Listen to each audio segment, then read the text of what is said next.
Hello नमस्कार दोस्तों, स्वागत है आपका सिविल्स एजुकेशन में। ये टेस्ट नंबर 3 कर रहे हैं हम लोग यूपीपीसीएस आरओ के लिए। इससे पहले जो क्वेश्चंस किए थे 40 क्वेश्चन तक किया था। इसमें आप लोगों को एक क्वेश्चन में कन्फ्यूजन है, मैं उसको थोड़ा सा क्लियर कर दूं। क्वेश्चन नंबर 18 था, आप लोगों ने कमेंट भी किया।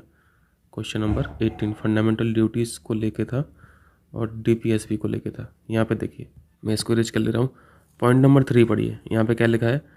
पर्यावरण का संरक्षण एवं वन्यजीव की रक्षा।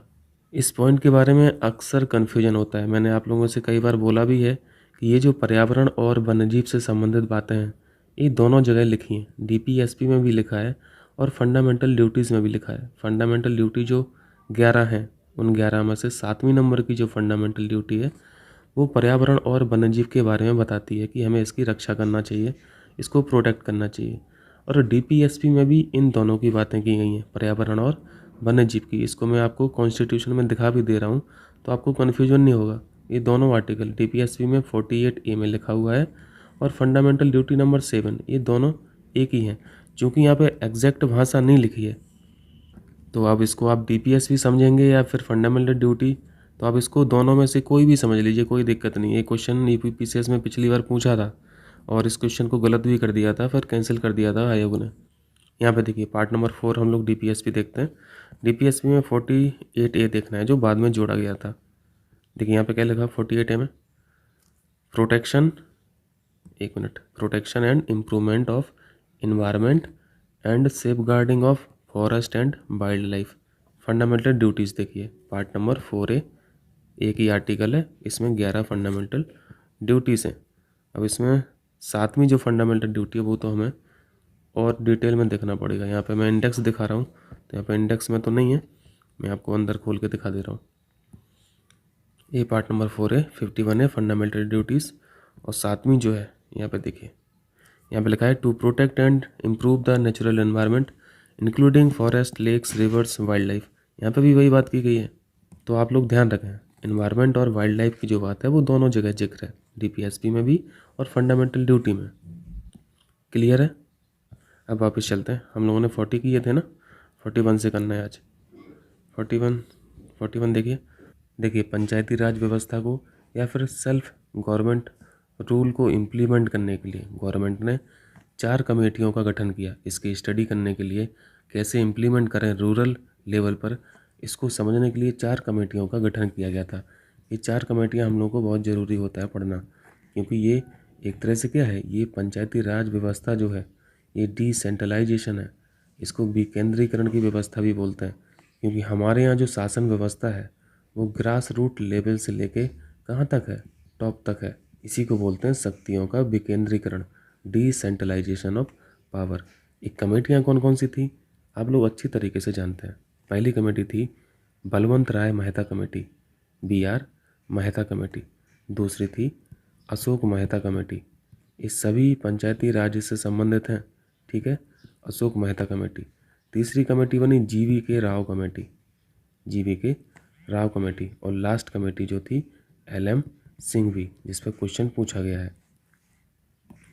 बलवंत राय कमेटी का गठन हुआ था 1957। ये ईयर भी बहुत इंपॉर्टेंट है, ठीक है। किसी भी तरीके से क्वेश्चन पूछा जाता है, सीक्वेंस पूछ लेता है, इनकी क्रोनोलॉजी पूछ लेता है। अशोक मेहता का गठन हुआ था 1977 में। इसके बाद GV राव कमेटी का गठन हुआ 1985 में। और एक साल बाद LM सिंघवी 1986 में इसका गठन हुआ। और सभी की अलग अलग सिफारिशें थीं। बलवंत राय मेहता कमेटी ने सिफारिश की थी कि जो हमारा पंचायती राज सिस्टम है, PRS सिस्टम है, ये 3 टियर होना चाहिए। 3 टियर समझ रहे हैं? 3 स्तर का होना चाहिए, ग्राम पंचायत, पंचायत समिति और जिला पंचायत, जो आप अभी देखते हैं प्रेजेंट में। यानी पंचायतों के पास भी पावर होना चाहिए। लोकल्स का भी डेमोक्रेटिक प्रोसेस में पार्टिसिपेशन होना चाहिए। BR मेहता कमेटी ने 3 टियर सिस्टम की सिफारिश की थी, जबकि अशोक मेहता, ये जो कमेटी आई 1977 में, इन्होंने कहा कि ये 3 टियर सिस्टम नहीं होना चाहिए, ठीक है। इन्होंने कहा 3 टियर सिस्टम नहीं होना चाहिए, ये कहते हैं 2 टियर सिस्टम होना चाहिए। इन्होंने विलेज और ब्लॉक लेवल पे जो पंचायत थी इसको कंबाइन कर दिया और इसका नाम बोला मंडल समिति। और दूसरा स्तर जिला स्तर पर हो गया। तो ये 2 टियर सिस्टम इन्होंने रिकमेंड किया। और जब जीवी की राव समिति का गठन किया गया 1985 में, तो इन्होंने स्टडी किया, इन्होंने देखा कि जो डेवलपमेंट है ग्रास रूट लेवल पे, वो डेवलपमेंट तो हो ही नहीं रहा है। तो इन्होंने भी वही 2-3 बातें बोल दी डेवलपमेंट के लिए। फिर आई एल एम सिंघवी कमेटी 1986 में। इन्होंने बोला आज जो आप पढ़ते हो 73 constitutional amendment act, 74 constitutional amendment act, तो ध्यान रखना अगर पूछा जाए कि पंचायती राज संस्थाओं को संवैधानिक दर्जा किसकी रिकमेंडेशन पे मिला है, तो एल एम सिंघवी आपको लगाना है उत्तर, ठीक है, बी आर मेहता साहब नहीं लगाना है। 86 में इन्होंने प्रपोज किया संवैधानिक दर्जे के लिए और 1992 में संवैधानिक दर्जा मिल गया। ये कब हुए थे? 1992 में मिले थे ना, 1992 में हुए थे संविधान संशोधन। क्लियर है? तो ये इतनी बातें थी यहाँ पे। तो ये 4 कमेटी के नाम याद रखना है, इनके ईयर याद रखना है और सबकी 2-2 बातें याद रखनी है। मुख्य परीक्षा में पूछा जाता है तो लिख देना। तो यहाँ पे क्या हो जाएगा आंसर? यहाँ पे पंचायती राज विकास हो जाएगा, डी ऑप्शन सही है। चलिए 42 देखिए, नगरीय शासन प्रणाली को किस संविधान संशोधन द्वारा संवैधानिकता प्रदान की गई? तो ये सब तो अब आसान हो गए। 74 1992, ठीक है। नगर की सरकारें 74 से और ग्राम स्तर की सरकारें 73 से। यहाँ पे क्या क्या चलता है? 3 टियर सिस्टम, ग्राम पंचायत चलता है और क्षेत्र पंचायत यानी ब्लॉक लेवल पे चलता है और डिस्ट्रिक्ट लेवल पे ग्राम पंचायत का जो मुखिया होता है वो ग्राम प्रधान होता है। ब्लॉक लेवल पे जो मुखिया होता है वो उसे क्या बोलते हैं? ब्लॉक प्रमुख बोलते हैं, है ना। ब्लॉक प्रमुख यहाँ पे हो गया, यहाँ पे प्रधान हो गया। और डिस्ट्रिक्ट लेवल पे जल्दी बताइए, और डिस्ट्रिक्ट लेवल पे जिला पंचायत अध्यक्ष,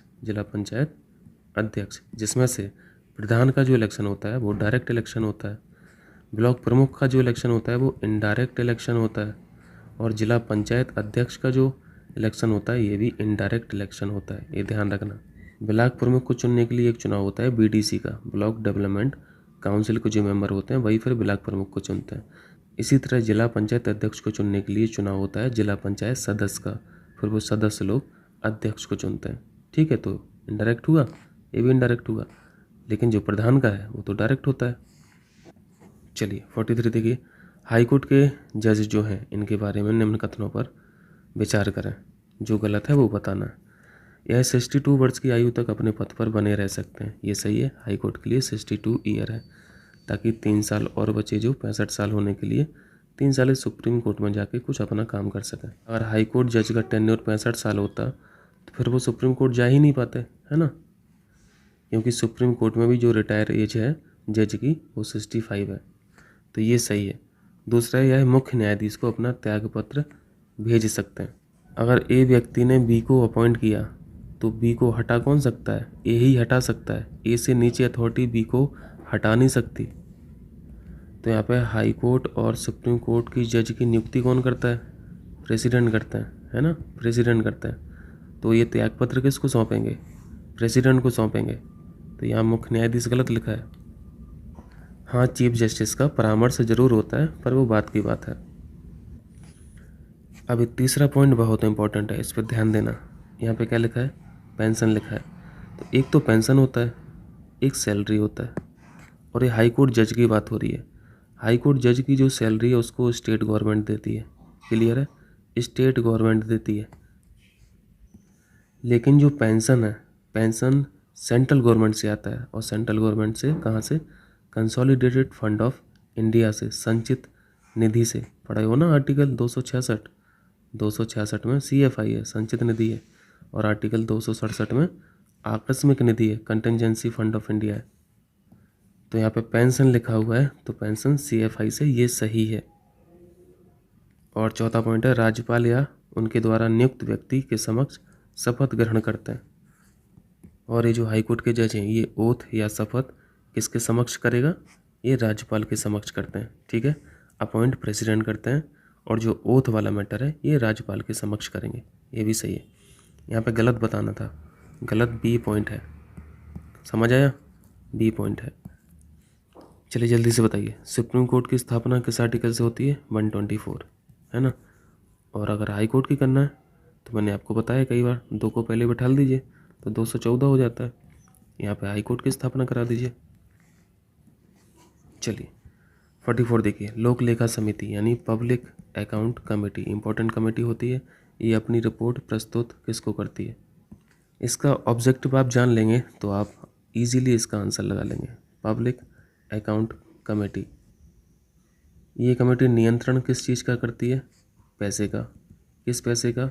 जो सरकार खर्च करती है ना, जो सरकार खर्च करती है। अब सरकार ने कितना पैसा सही खर्च किया, कितना गलत खर्च किया, ये रिपोर्ट किसको जाएगी? प्रेसिडेंट को तो नहीं जाएगी। अगर प्रेसिडेंट आप सोच रहे हो, प्रेसिडेंट तो सरकार का ही आदमी है, तो सरकार के ही आदमी को रिपोर्ट क्यों भेजेगा पीएससी? मुख्य परीक्षा में एक क्वेश्चन आता है कि संसद किन किन माध्यम से सरकार पर कंट्रोल रखती है, तब आपको वहाँ पर लोक लेखा समिति का जिक्र करना पड़ता है। तो ये जो अपनी रिपोर्ट भेजती है कमेटी, कहाँ भेजेगी? संसद में भेजेगी। संसद में कहाँ पे? लोकसभा में। लोकसभा में कौन बैठा है? स्पीकर। स्पीकर को अपनी रिपोर्ट प्रस्तुत करती है पीएससी कमेटी। ठीक है, बी ऑप्शन सही है। चलिए 45 देखिए, भारत के किसी राज्य की विधानसभा में अधिकतम सदस्यों की संख्या कितनी होती है? तो आसान है, आर्टिकल 170 में लिखा हुआ है। मैक्सिमम 500 होती है और मिनिमम 60 होती है। ये मैक्सिमम है और ये मिनिमम है। ठीक, तो ये ऑप्शन सही है। लेकिन कहीं कहीं पे 60 का भी क्राइटेरिया पूरा नहीं होता है। 60 से भी आपको कम यहाँ पे विधानसभा में अधिकतम सदस्यों की संख्या दिखेगी। जैसे अरुणाचल प्रदेश हुआ, सिक्किम हुआ, गोवा हुआ, यहाँ पे तो नहीं, पॉपुलेशन ही नहीं है कि 60 की ज़रूरत पड़े, 30 में ही काम हो जाता है। इन सब स्टेट्स के लिए 30 नंबर यहाँ पे फिक्स किए गए, 30 सदस्यों की संख्या रहेगी। और जबकि मिजोरम और नागालैंड के लिए 40 सदस्यों की संख्या फिक्स की गई है। वैसे क्वेश्चन यहाँ पे ये इंपॉर्टेंट नहीं है, लेकिन एक ओवरऑल व्यू आपको पता होना चाहिए कि 60 ही नहीं है हर स्टेट में मिनिमम संख्या। चलिए 46, किस आर्टिकल के अनुसार भारत के राष्ट्रपति द्वारा राष्ट्रीय आपातकाल की घोषणा की जाती है? 352, 356 और 360। नेशनल इमरजेंसी, यहाँ पे प्रेसिडेंट रूल, और 360 में फाइनेंशियल इमरजेंसी, वित्तीय आपातकाल। तो यहाँ पर राष्ट्रीय पूछा है, 352 हो जाएगा। चलिए 47 देखिए, निम्नलिखित में से कौन एक संवैधानिक निकाय है, कॉन्स्टिट्यूशनल बॉडी है? देखिए बॉडीज़ पे हम लोगों ने एक बहुत अच्छा वीडियो किया था, आप लोग उसको देख लीजिए, बहुत हेल्प करेगा। मैं यहाँ पे डिस्क्रिप्शन में लिंक डाल दे रहा हूँ। जिन संस्थाओं का जिक्र संविधान में है, आर्टिकल के फॉर्म में है, वो कॉन्स्टिट्यूशनल बॉडीज़ हैं। लेकिन जिन संस्थाओं का गठन संसद के अधिनियम के द्वारा होता है, एक्ट के द्वारा होता है, ऐसी संस्थाओं को क्या बोलते हैं? सांविधिक संस्थाएं बोलते हैं, स्टैट्यूटरी बॉडीज़ बोलते हैं। क्लियर है? तो यहाँ पे चेक कर लीजिए ये कैसी बॉडी है।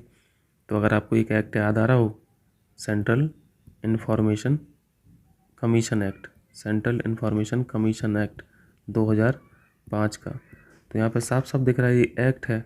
एक्ट है तो संसद ने बनाया होगा, और संसद के एक्ट के द्वारा ये बॉडी बनी है, तो ये स्टैट्यूटरी बॉडी हो गई। ठीक है, सांविधिक संस्था हो गई। इसी एक्ट के द्वारा इस कमीशन का गठन किया गया था, केंद्रीय सूचना आयोग। तो ये तो कॉन्स्टिट्यूशनल बॉडी नहीं हुई, ये तो स्टैट्यूटरी बॉडी हुई। क्लियर है? बाकी अनुसूचित जाति आयोग, ये तो भाई कॉन्स्टिट्यूशनल बॉडी है ना, आर्टिकल पढ़ते रहे तो ना। कौन सा आर्टिकल? 338, 338 ए और 338 बी। यहाँ पे कमीशन, नेशनल कमीशन है एससी के लिए, यहाँ पे नेशनल कमीशन है एसटी के लिए, और यहाँ पे नेशनल कमीशन है ओबीसी के लिए। फाइनेंस कमीशन आर्टिकल 280 आर्टिकल के फॉर्म में जिक्र है। राजभाषा आयोग आर्टिकल के फॉर्म में जिक्र है।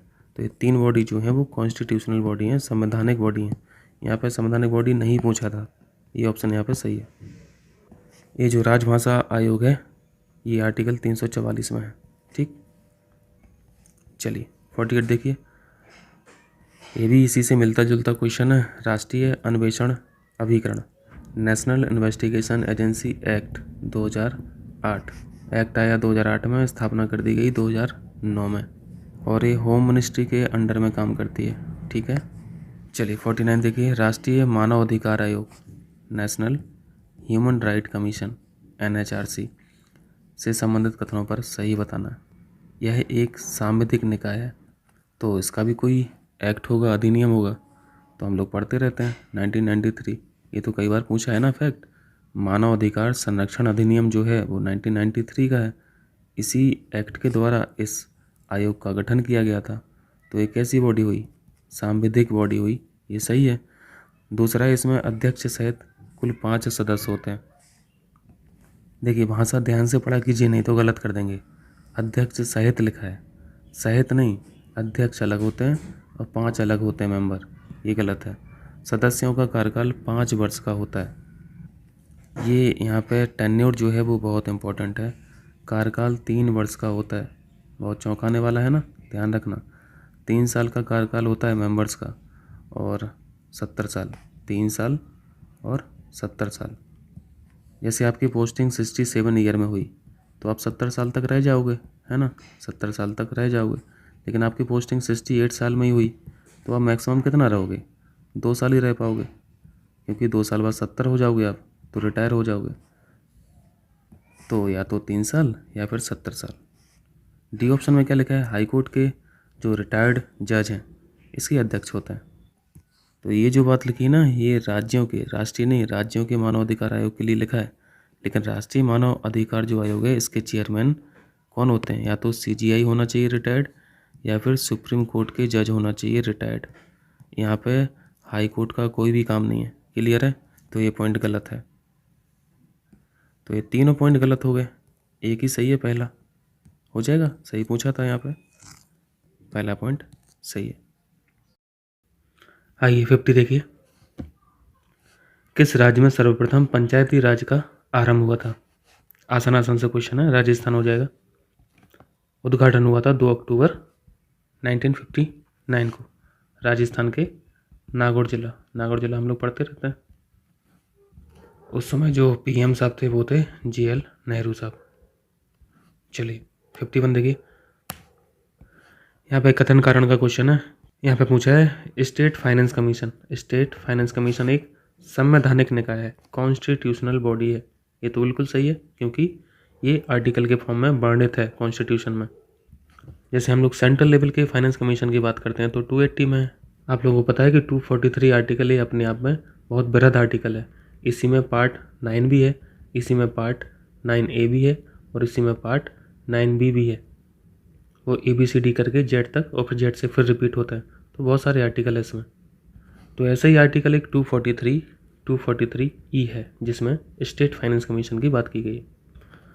कारण में लिखा है संघीय वित्त आयोग पंचायतों को वित्तीय सहायता, फाइनेंशियल असिस्टेंस देने के लिए संतुति नहीं कर सकता है। यहाँ पे ये जो कारण गलत लिखा है, कथन सही है।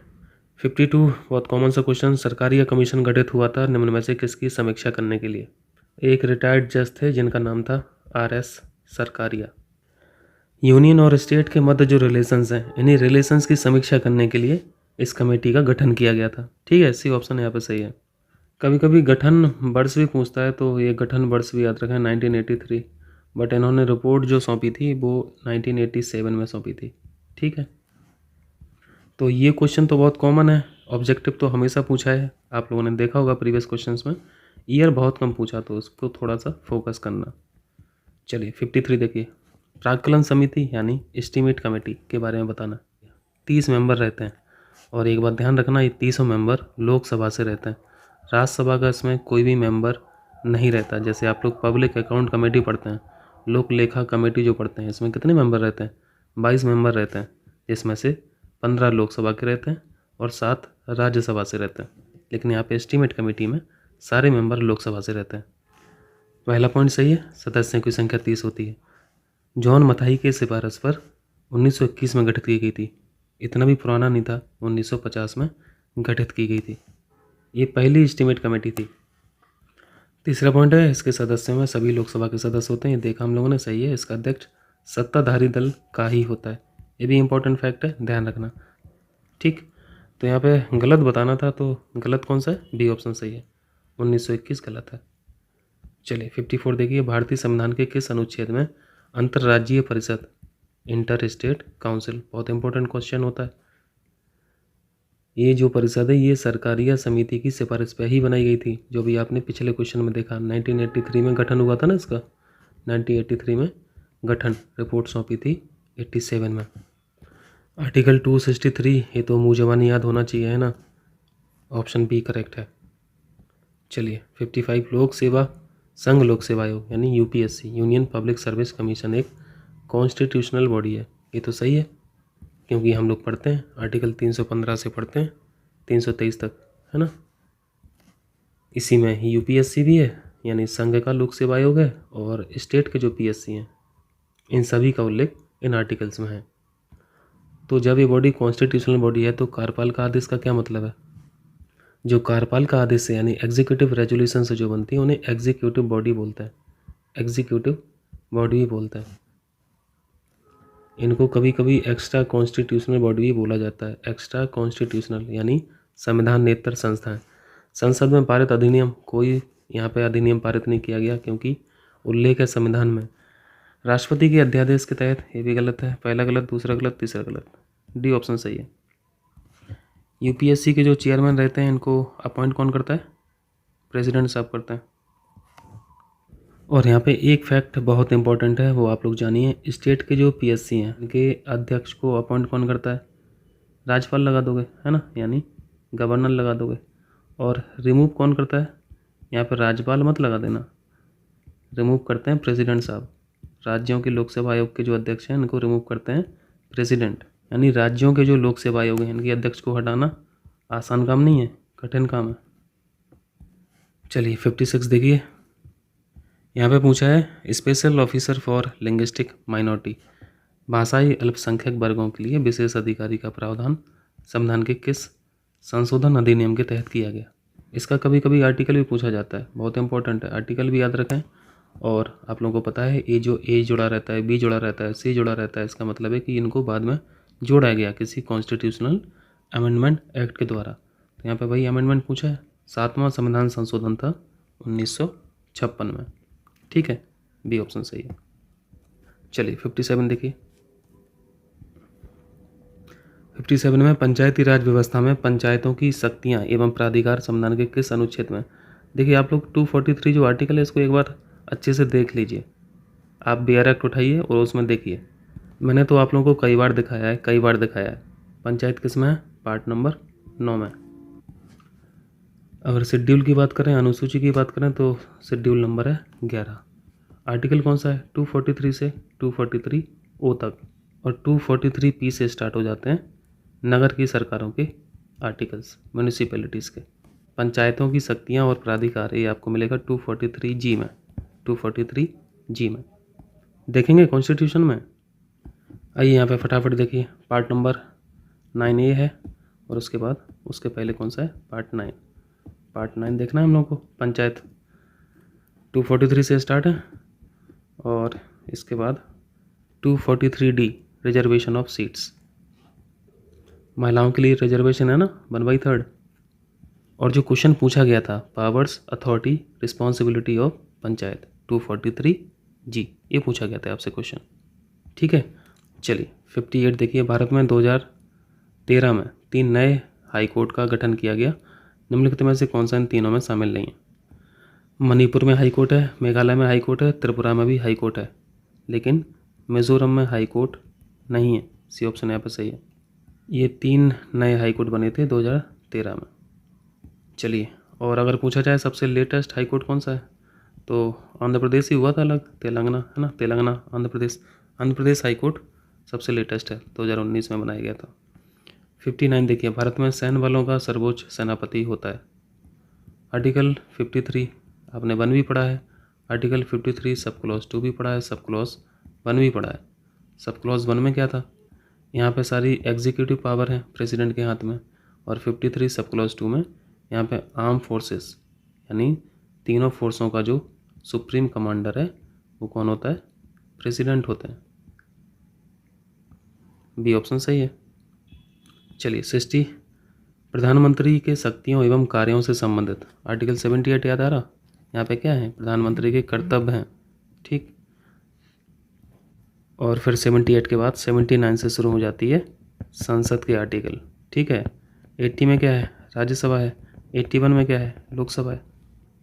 चलिए यहाँ पे बता दीजिए कौन सा गलत है। भाई किसी भी समय लोकसभा विघटित करने की सिफारिश राष्ट्रपति से कर सकता है, बिल्कुल करेक्ट है। वह मंत्रियों को विभिन्न मंत्रालय आवंटित करता है, ये भी बिल्कुल करेक्ट है।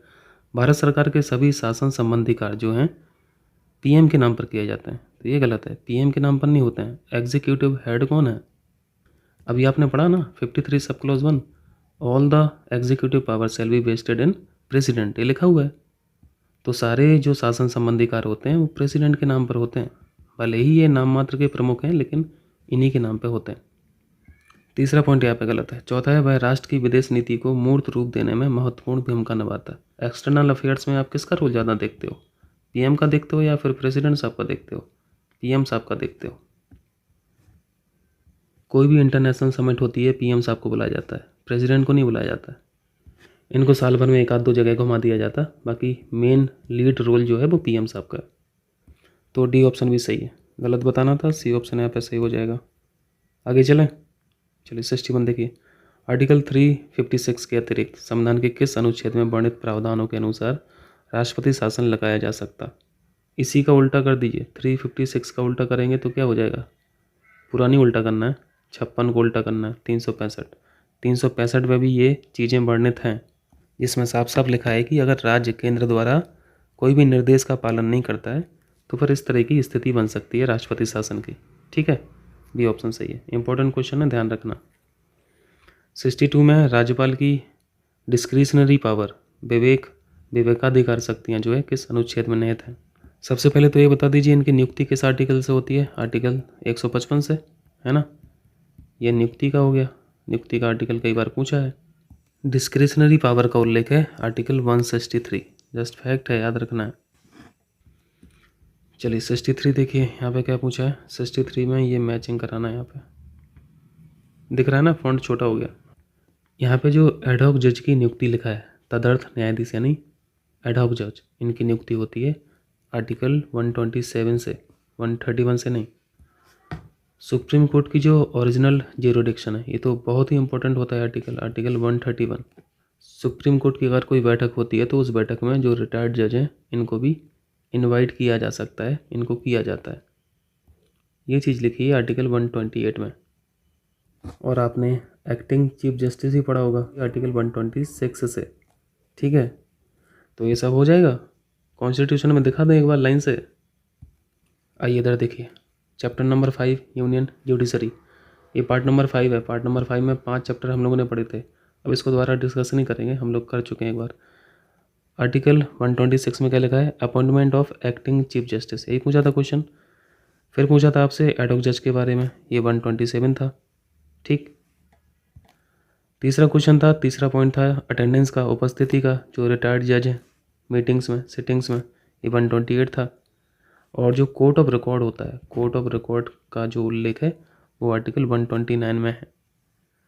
सुप्रीम कोर्ट की जो सीट है दिल्ली के अलावा और कहीं भी स्थापित हो सकती है, ऐसा 130 में लिखा है।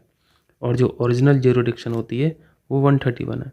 ये आपको 126 से लेकर 131 तक याद होने चाहिए, क्योंकि क्वेश्चन यहीं से आता है। ठीक है, चलिए अब मैं इसको मिला नहीं रहा हूँ, ये आप लोग मिलाते रहना। चलिए यहाँ पे 64 देखिए, 64 में पूछा गया लोकसभा में मंत्रिपरिषद के प्रति अविश्वास प्रस्ताव लाने के लिए कितने सदस्यों का समर्थन आवश्यक होता है? No confidence motion. अविश्वास प्रस्ताव किसके खिलाफ लाया जाता है? सरकार के खिलाफ लाया जाता है। इस मोशन को, इस प्रस्ताव को इनिशिएट कौन करेगा? ऑब्वियसली प्रतिपक्ष करेगा, यानी अपोजिशन करेगा। ये तो समझ में आता है बातें, क्योंकि रूलिंग सरकार पे इन्हीं लोगों को विश्वास नहीं होता। प्रस्ताव के समर्थन में 50 मेंबर की सहमति चाहिए। ठीक है, 50 मेंबर की सहमति चाहिए। सी ऑप्शन यहाँ पे सही है। यहाँ पे जो कलेक्टिव रिस्पॉन्सिबिलिटी वाली बात हो रही है, ये किस आर्टिकल में? आर्टिकल 75(3) में। सामूहिक जिम्मेदारी किसकी? काउंसिल ऑफ मिनिस्टर की, किसके प्रति? लोकसभा के प्रति। चलिए 65, निम्नलिखित में से किस भाषा को 2005 में शास्त्रीय क्लासिकल लैंग्वेज का दर्जा दिया गया? अभी वर्तमान में कितनी क्लासिकल लैंग्वेज हैं? 6 हैं। सबसे पहली जो क्लासिकल लैंग्वेज थी तमिल, दूसरी संस्कृत, तीसरी तेलुगु, चौथी कन्नड़, पांचवी मलयालम, और सबसे जो लेटेस्ट में जोड़ी गई वो है उड़िया। उड़िया को जोड़ा गया था 2014 में। तो यहाँ पे देख लीजिए कौन सी नहीं है। अच्छा, यहाँ पे तो 2005 का पूछा है, तो ये तो बड़ा कठिन क्वेश्चन हो गया। तमिल को जोड़ा गया था 2004 में, संस्कृत को 2005 में, तेलुगु और कन्नड़ ये 2008 में ऐड की गई थी, और यहाँ पे मलयालम जो है, मलयालम 2013 में, और उड़िया का आपने जान लिया 2014 में। तो यहाँ पे 2005 संस्कृत हो जाएगा। ठीक, चलिए 66 देखिए, भारतीय संविधान अधिक कठोर और अधिक लचीला के मध्य एक अच्छा संतुलन स्थापित करता है। इस स्टेटमेंट का हम लोगों ने बहुत अच्छे से ब्रीफिंग की है। अगर आप लोगों ने वो लेक्चर सीरीज वाले वीडियो देखे हो, वहाँ पे हम लोगों ने सीखा है कि कहाँ पे हमारा संविधान कठोर है, कहाँ पे हमारा संविधान लचीला है, कहाँ पे हम यूनिटरी हो जाते हैं, कहाँ पे हम फेडरल हो जाते हैं। ये सब बातें सीखी थी। ये जो स्टेटमेंट था केसी वियर का था, केसी वियर। ठीक है, चलिए 67 देखिए। कौन संसद की लोक लेखा समिति पब्लिक अकाउंट कमेटी की बैठकों में उपस्थित रहता है?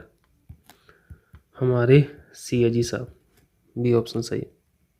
किस आर्टिकल में है? 76 में है। सही लिख रहा हूँ मैं? वेरीफाई करके बताना। चलिए 68 देखिए। भारत में किसी राज्य की विधान परिषद लेजिस्लेटिव काउंसिल आकार में उस राज्य की विधानसभा के आधे से अधिक बड़ी हो सकती है। ये तो बहुत ही गलत लिखा हुआ है, क्योंकि विधान परिषद में जो मेंबर्स की संख्या है वो ज़्यादा नहीं रहेगी। कितनी रहेगी? विधानसभा के 1/3 के बराबर। या तो इसके बराबर रहेगी या फिर इससे कम रहेगी। इसको ऐसे लिख लेते हैं। साइन मैंने उल्टा बना दिया। अब ठीक है। अगर किसी राज्य में विधानसभा में 100 मेंबर हैं तो विधान परिषद में 33 से ज़्यादा नहीं होंगे, और ऐसा साफ साफ लिखा है आर्टिकल 171 में। ठीक है। और एक बात और इसी आर्टिकल में लिखी है कि विधान परिषद की जो मेंबरों की संख्या है वो 40 से कम भी नहीं होगी। ठीक है, कम नहीं होगी। तो पहला स्टेटमेंट तो गलत हो गया। दूसरा लिखा है किसी राज्य का राज्यपाल उस राज्य की विधान परिषद के सभापति को नाम निर्देशित करता है, नॉमिनेट करता है। तो ये ऐसा तो नहीं होता, विधान परिषद ही चुन लेती है। ठीक है, तो ये भी गलत है। यहाँ पे दोनों गलत हो जाएगा। डी ऑप्शन सही है। चलिए 69 देखिए। राष्ट्रीय मतदाता दिवस, नेशनल वोटर्स डे कब होता है? 25 जनवरी को ना, 25 जनवरी। इस दिन क्या हुआ था? इलेक्शन कमीशन का ये स्थापना दिवस होता है। इलेक्शन कमीशन का स्थापना दिवस। इलेक्शन कमीशन किस आर्टिकल में? 324 में ना। चलिए 70 देखिए। भारतीय संविधान में अवशिष्ट शक्तियाँ, रेजिडुअरी पावर्स, ये किस में निहित हैं? संसद में। ठीक है, तो ये 30 क्वेश्चन कीजिए। मिलते हैं फिर अगली वीडियो में। बहुत बहुत शुक्रिया आपका।